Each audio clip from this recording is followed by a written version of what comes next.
Hi student, welcome to revision checklist of current electricity. ये जो current electricity का revision checklist है, इसमें वो सभी पॉइंट्स, वो सभी कॉन्सेप्ट हम लोग कवर करेंगे जिसके बेसिस पे जेईई मेंस और नीट में क्वेश्चन आए हैं और आते रहेंगे। इन्हीं कॉन्सेप्ट पे जेईई मेंस और नीट के सभी क्वेश्चन बनते हैं। जो बच्चे जेईई एडवांस के प्रिपरेशन करना चाहते हैं या कर रहे हैं, उसको ये जो रिवीजन चेकलिस्ट में कॉन्सेप्ट है, इस कॉन्सेप्ट डेरिवेशन को भी पढ़ना होगा। तो आइए देखते हो कौन कौन पॉइंट्स है जिसको हम लोग कवर करेंगे। सबसे पहला पॉइंट है electric current and current density. Electric current and current density. Electric current and current density. Suppose this is a conductor. इस कंडक्टर को हमने एक बैटरी से कनेक्ट कर दिया है। ये V वोल्ट का बैटरी है। बैटरी के पॉजिटिव टर्मिनल और ये नेगेटिव टर्मिनल। ये बैटरी क्या करेगा, ये बैटरी कंडक्टर के क्रॉस पोटेंशियल डिफरेंस अप्लाई कर देगा, जिसकी वजह से क्या होगा, कंडक्टर के इनसाइड एक इलेक्ट्रिक फील्ड एस्टेब्लिश हो जाएगा।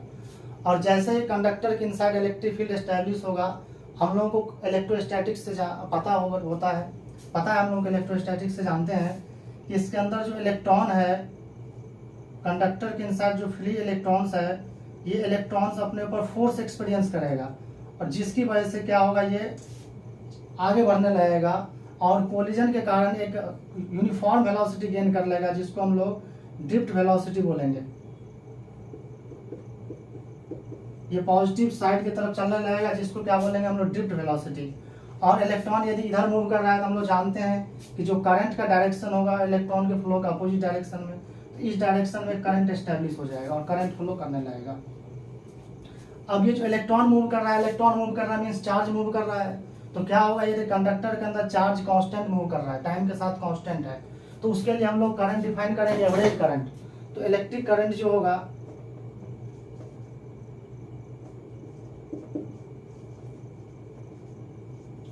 इलेक्ट्रिक करंट दो टाइप का होगा, एक average electric current, average electric current, और दूसरा जो होगा instantaneous electric current. Instantaneous electric current.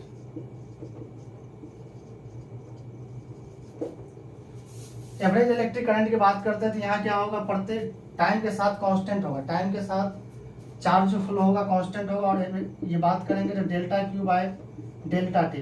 Delta T time में यदि डेल्टा क्यू चार्ज फ्लो किया है तो हम लोग जो एवरेज करंट डिफाइन करेंगे आई एवरेज, वो delta Q by delta T हो जाएगा। यहाँ बात करना चाहे तो Q final minus Q initial by delta T, या डेल्टा टी को final time minus initial time भी लिख सकते हैं। तो इस तरह से हम लोग एवरेज करंट डिफाइन करेंगे। ये करंट टाइम के साथ कांस्टेंट होता है, लेकिन यदि चार्ज जो है टाइम के साथ बदल रहा है, चार्ज जो फ्लो कर रहा है वो टाइम के साथ बदल रहा है, तो इसके लिए हम लोग इंस्टेंटेनियस करंट यानी किसी पर्टिकुलर टाइम पे हम लोग डिफाइन करेंगे। कैसे पहचानेंगे इंस्टेंटेनियस करंट, तो चार्ज क्या होगा, टाइम का फंक्शन होगा। चार्ज जो होगा वो टाइम का फंक्शन, यानी चार्ज टाइम के साथ बदल रहा है। सपोज करिए चार्ज जो फ्लो कर रहा है वो 2t+1 है, तो यहाँ पर क्या होगा, टाइम चेंज करेंगे, टाइम तो बदलेगा, जैसे जैसे टाइम बदलेगा चार्ज फ्लो बदलेगा। तो यहाँ जो करंट हम लोग डिफाइन करेंगे इंस्टेंटेनियस करंट करेंगे, और इंस्टेंटेनियस करंट होगा rate of change of rate of flow of charge with respect to time, तो dq/dt। इस तरह से चार्ज को क्या करेंगे, डिफरेंशिएट करेंगे तो करंट आएगा। टाइम का फंक्शन होगा, तो जैसे 2 सेकंड में पूछा जाएगा, 3 सेकंड में पूछेगा, तो हम लोग क्या करेंगे, टाइम की वैल्यू पुट करें और करंट आ जाएगा। एक एग्जाम्पल से देखते हैं हम लोग। सपोज किसी कंडक्टर से जो चार्ज फ्लो कर रहा है वो टाइम का फंक्शन है 2t² + 1, तो 2 सेकेंड t=1 सेकेंड पे हम लोगों को करंट पूछा जा रहा है। t=1 सेकेंड में क्या था, करंट निकालिए। तो क्या करेंगे हम लोग, पहले I = dq/dt, जो चार्ज है उसको टाइम के रिस्पेक्ट में डिफरेंशिएट करेंगे बच्चों। यहाँ इसका डिफरेंशिएशन क्या होगा, 2 कांस्टेंट बाहर हो जाएगा, t² 2t यानी 4t, और इसका 1 का डिफरेंस 0 हो जाएगा, तो करंट = 4t। अब कहा जा रहा है 1 सेकेंड में करंट निकालिए, तो यहाँ पर क्या करेंगे, टाइम की वैल्यू 1 सेकेंड पुट कर देंगे। I = 4 × 1 दैट इज 4 एम्पियर, तो करंट क्या आ जाएगा 4 एम्पियर आ जाएगा। कुछ हम लोग बात करते हैं ऐसा यूनिट का, तो यदि चार्ज कूलम में है और टाइम सेकेंड में है तो जो करंट आएगा वो एम्पियर में आएगा। ये जो ड्रिफ्ट वेलोसिटी है इसके और इलेक्ट्रिक फील्ड के बीच में कुछ रिलेशनशिप पूछे जाते हैं, इसके बेसिस पे जो क्वेश्चन बन सकता है। तो यहाँ जो ड्रिफ्ट वेलोसिटी और इलेक्ट्रिक फील्ड के बीच में रिलेशन होता है VD equal to mu into e. यहाँ पर म्यू का जो म्यू को बोला जाता है मोबिलिटी। एक और रिलेशन होता है रिलैक्सेशन टाइम के साथ भी हम लोग रिलेशन निकाल सकते हैं। तो VD is equal to e electric field into tau relaxation time by m. यहाँ पर ये जो है टाउ इसको रिलैक्सेशन टाइम बोला जाता है। रिलैक्सेशन टाइम क्या होता है बच्चों? तो इलेक्ट्रॉन के दो सक्सेसिव कोलिजन के बीच का जो टाइम इंटरवल होता है उसी को रिलैक्सेशन टाइम कहते हैं।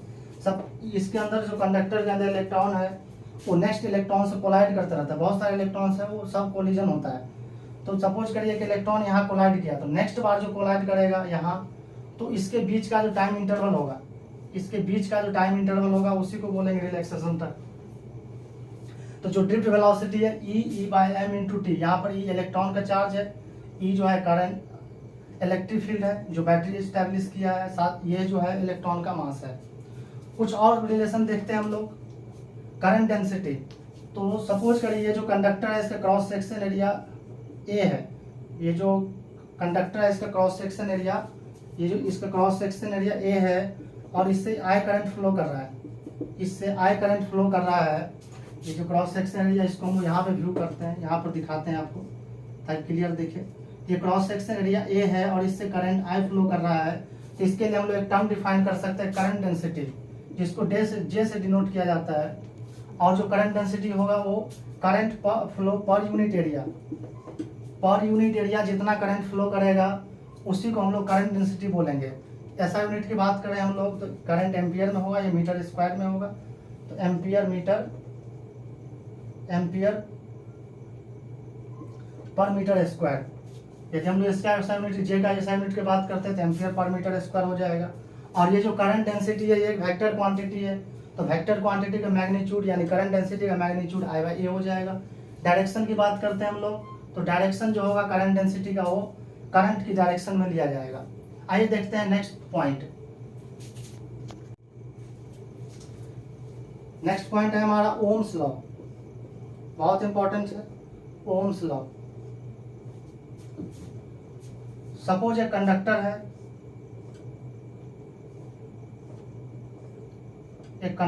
इस कंडक्टर को हम लोग एक V वोल्ट के बैटरी से कनेक्ट कर दिए हैं।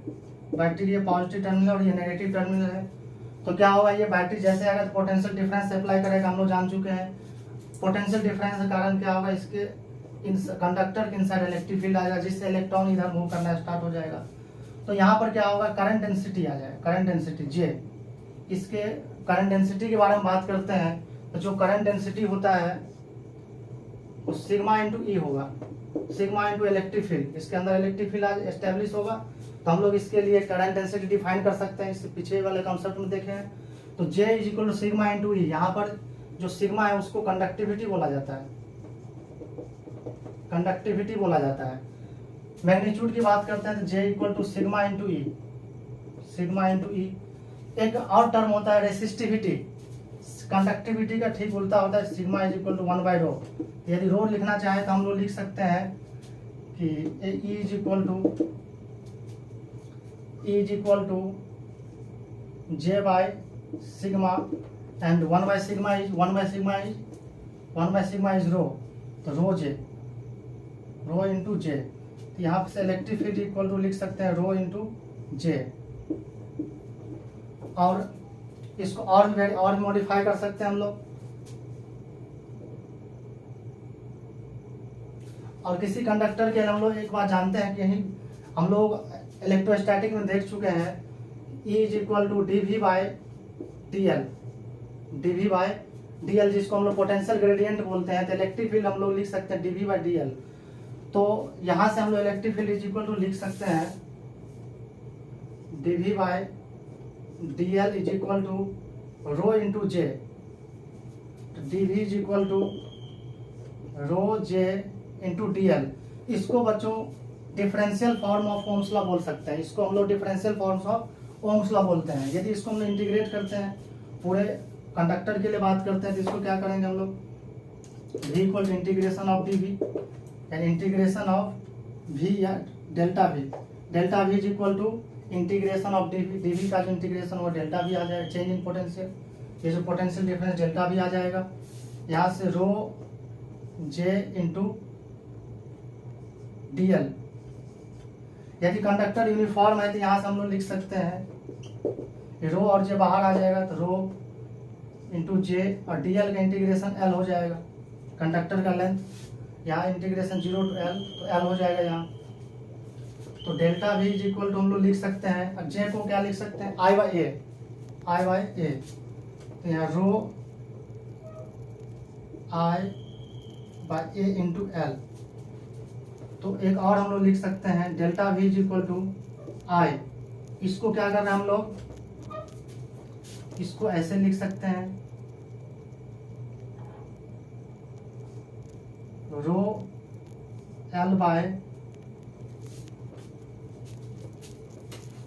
इसको हम लोग लिख सकते हैं रो एल बाय ए। और ये जो रो एल बाय ए है, इसको एक नया कांस्टेंट नाम दीजिए। तो कांस्टेंट रो एल बाय ए है, इसको हम लोग आर लिख दें, इसको आर बोला जाता है। तो इस तरह से हम लोग लिख सकते हैं आई into are.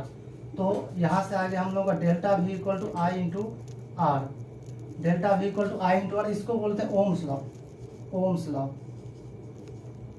Ohms law. Delta we equal to I into r, इसको हम लोग क्या बोलेंगे, ओम्स लॉ। अब ये जो आर है, ये आर जो है, ये आर कांस्टेंट है किसी गिवन कंडक्टर के लिए। आर को रेजिस्टेंस बोलते हैं, आर को, ये जो आर कांस्टेंट है इसको हम लोग रेजिस्टेंस बोलते हैं, इसको रेजिस्टेंस बोलेंगे। और रो जो है, एक और कॉन्सेप्ट हम लोग ध्यान देना होगा, रो जो है ये रेसिस्टिविटी, ये टेम्परेचर पे भी डिपेंड करता है, टेम्परेचर डिपेंडेंट होता है, टेम्परेचर डिपेंडेंट। ये जो रो है हमारा, वो टेम्परेचर पे भी डिपेंड करेगा। तो इस तरह से हम लोग लिख सकते हैं rho is equal to T temperature पे जो रेसिस्टिविटी रो है, तो rho equal to rho naught 1 plus alpha delta T लिखते हैं यहाँ पे हम लोग 1 प्लस अल्फा। यहाँ पे अल्फा जो है, बहुत बच्चे कंफ्यूज होते हैं कि थर्मल कंडक्शन है, कोफिशिएंट ऑफ थर्मल कंडक्शन, ये नहीं है। इसको हम लोग टेम्परेचर कोफिशिएंट बोलेंगे यहाँ पे, temperature coefficient of resistivity, of temperature coefficient of resistivity. और हम लोग जानते हैं यदि कंडक्टर यूनिफॉर्म है, तो कंडक्टर यूनिफॉर्म है, delta we equal to rho l, conductor uniform है, R equal to rho l by a, R equal to rho l by A.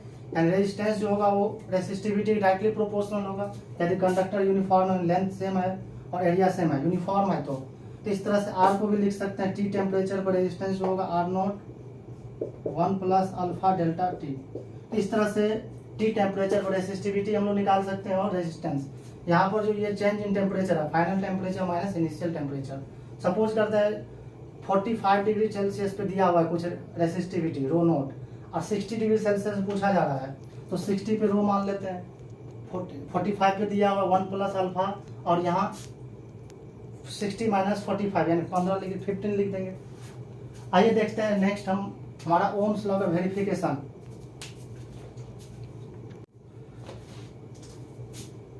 Third point है verification of Ohm's law. Ohm's law का verification, Ohm's law का verification. तो suppose करिए ये graph है हमारे पास, ये करंट एक्सिस है और ये वोल्टेज एक्सिस है। तो यदि करंट और वोल्टेज का स्लोप है, स्लोप यदि स्ट्रेट लाइन आ रहा है, तो ये क्या होगा, स्ट्रेट स्लोप कांस्टेंट होगा। और हम लोग यदि बात करते हैं 2 पॉइंट्स की बात करते हैं यहाँ, इसके corresponding change in potential delta भी है, तो कॉरस्पॉन्डिंग चेंज इन करंट जो होगा डेल्टा आई होगा। और यदि कंडक्टर ओमिक है, यदि कंडक्टर क्या है, ओमिक कंडक्टर है, तो यहाँ पर delta I by delta we equal to 1/r होगा, जो कि कांस्टेंट होगा। तो यहाँ पर हम लोग करंट और वोल्टेज का जो स्लोप होगा उसको 1/r बोल सकते हैं, 1/रेजिस्टेंस बोलते हैं। और यदि ओमिक कंडक्टर है तो ये कांस्टेंट होगा। यदि हम लोग को delta I by delta we का जो रेशियो आता है, delta I by delta we का यदि रेशियो आता है, इस तरीके से आता है, ये करंट और ये वोल्टेज, यदि ऐसा मिलता है तो ये स्लोप इंक्रीजिंग है, या फिर ऐसा मिलता है, ये delta I by delta we का रेशियो ऐसा मिलता है, उसका ग्राफ स्लोप ऐसा आता है, तो ये डिक्रीजिंग स्लोप है। तो यदि ऐसा हो इंक्रीजिंग स्लोप हो या डिक्रीजिंग स्लोप हो, तो दोनों ही केस में ओम्स लॉ फॉलो नहीं होगा। तो इस तरह के कंडक्टर को हम लोग नॉन ओमिक कंडक्टर बोलेंगे, non ohmic conductor, non ohmic conductor बोलेंगे।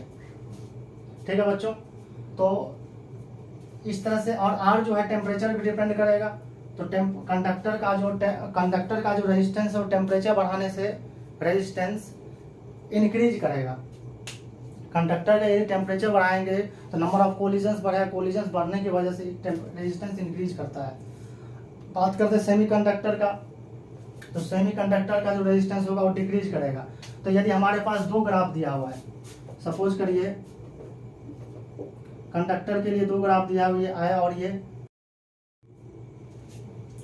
तो किसी कंडक्टर के लिए ये दो ग्राफ हमको दिया हुआ है, ये स्लोप 1 है, ये स्लोप 2 है। तो यदि हम लोग को बोला जाए कि लो टेम्परेचर कौन सा और हाई टेम्परेचर कौन सा है, तो किस, जैसे यहाँ पर क्या है, आर को लिख सकते हैं 1/डेल्टा V, delta I by delta V, ये स्लोप है। तो स्लोप यदि इंक्रीज करेगा तो आर क्या होगा, डिक्रीज करेगा। यानी स्लोप जो होगा स्लोप इनवर्सली प्रोपोर्शनल है। स्लोप यदि बढ़ेगा तो रेजिस्टेंस डिक्रीज करेगा, स्लोप यदि डिक्रीज करेगा तो रेजिस्टेंस इंक्रीज करेगा। तो इसका स्लोप ज़्यादा है और हम लोगों को इसका स्लोप ज़्यादा है, तो रेजिस्टेंस क्या होगा, कम होगा। रेजिस्टेंस कम होता है लो टेम्परेचर पे, टेम्परेचर बढ़ेगा तो रेजिस्टेंस घटेगा। तो यहाँ लो टेम्परेचर है और यहाँ पर क्या होगा, हाई टेम्परेचर होगा। आइए देखते हैं next point.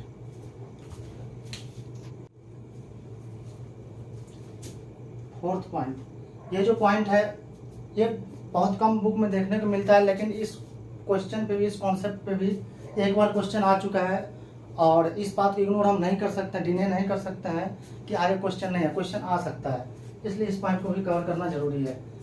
Charge accumulation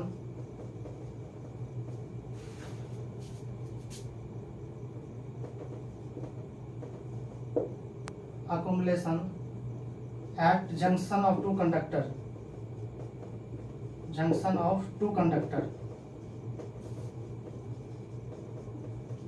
charge accumulation at junction of two conductor।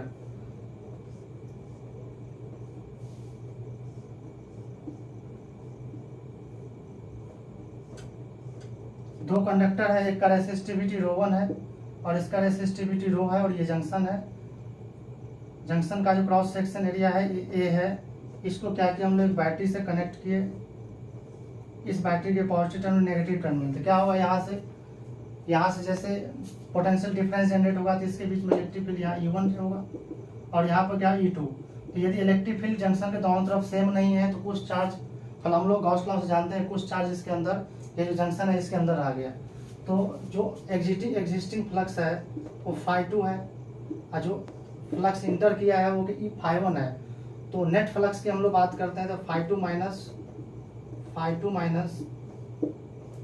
φ1 is equal to net flux φ net. तो यहाँ पर φ2 को हम लिख सकते हैं E into A2 minus E into A1, E1 into A, area यहाँ क्रॉस सेक्शन एरिया सेम है, E2 इंटू यहाँ पर लिख सकते हैं बच्चों E2 into A minus E1 into A, और इसको हम लोग लिख सकते हैं गॉस लॉ से net Q inside by epsilon note. तो Q जंक्शन के अंदर QJ बाय एप्सिलॉन नोट। तो यहाँ से हम लोग QJ का वैल्यू निकालना चाहेंगे, जो जंक्शन पे चार्ज अकुमुलेट हुआ है, लिख सकते हैं epsilon note times of A into E2 minus E1। तो इतना चार्ज जंक्शन पे अकुमुलेट हो जाएगा। ठीक है बच्चों।